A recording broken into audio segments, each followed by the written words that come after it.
Chapter 3. A Way Out. She didn't even know what she was thinking when she agreed to come all the way to Vietnam to fulfill some promise her father had made to an old friend. She had been naive enough to believe him when he said all she needed to do was stay with them for 6 months. After that, her responsibility would be over. But when they were already on the plane, her mother accidentally let something slip. That was when she realized the truth. This flight wasn't just taking her to Vietnam. It was taking her to her future husband's home. Unbelievable. Her father knew perfectly well that she already had a boyfriend, and yet he still made some ridiculous promise to a friend living somewhere far away in Vietnam. It felt less like a promise and more like he was simply giving her away. She had spent 18 years living in Canada. She didn't even know the name, let alone the face of the man she was supposed to marry.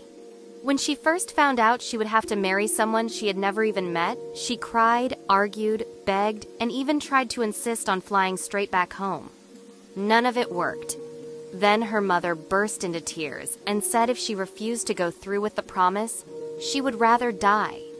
Her parents had really used that kind of trick on her. Did they really love her that much? She kept asking them why this ridiculous promise had to be fulfilled. Why couldn't they just forget about it and move on? But they never answered. She was furious. Fine, she could sacrifice herself for her parents if she had to.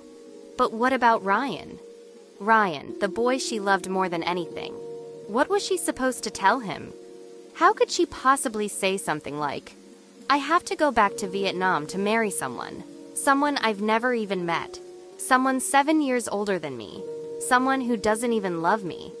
No, she couldn't do that. If she said those words, it would be the same as abandoning Ryan. And honestly, dying would feel easier than that. So she came back to Vietnam with a heavy heart. She didn't even bother looking at the face of her so-called future husband. What was the point? If she really had to marry him, she would see that face for the rest of her life anyway. At a glance, he actually looked pretty cool. He didn't look 25 at all, more like someone in his early 20s. But no matter how handsome he might be, in her heart, no one could ever compare to Ryan.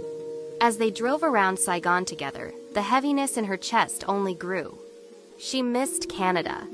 She missed Ryan. And she missed Belle, her best friend, so much it hurt. When Belle found out she had to go to Vietnam for 6 months, she cried for nearly 2 days straight. Ryan, on the other hand, had just smiled calmly and told her, "Don't worry. Whenever I miss you, I'll just fly over and see you." It hadn't even been 2 days since she left him, yet she already missed him like crazy.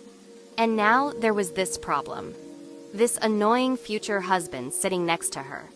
What was she supposed to do? Lost in her thoughts, she barely noticed him muttering something beside her.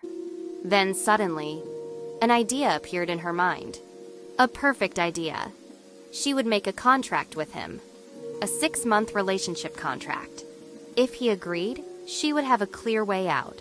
After 6 months, she could go back to Canada, back to Belle, back to Ryan. It was the perfect plan. But there was one important question. Did this so-called husband of hers already have a girlfriend? Because if he did, the contract would be much easier. Right now, what she needed most was a quiet place where they could talk. She had to bring it up with him first. Wait, what was his name again? Right, Try. She finally turned toward him and spoke. "Tree, could we stop at a cafe or somewhere? I'd like to talk."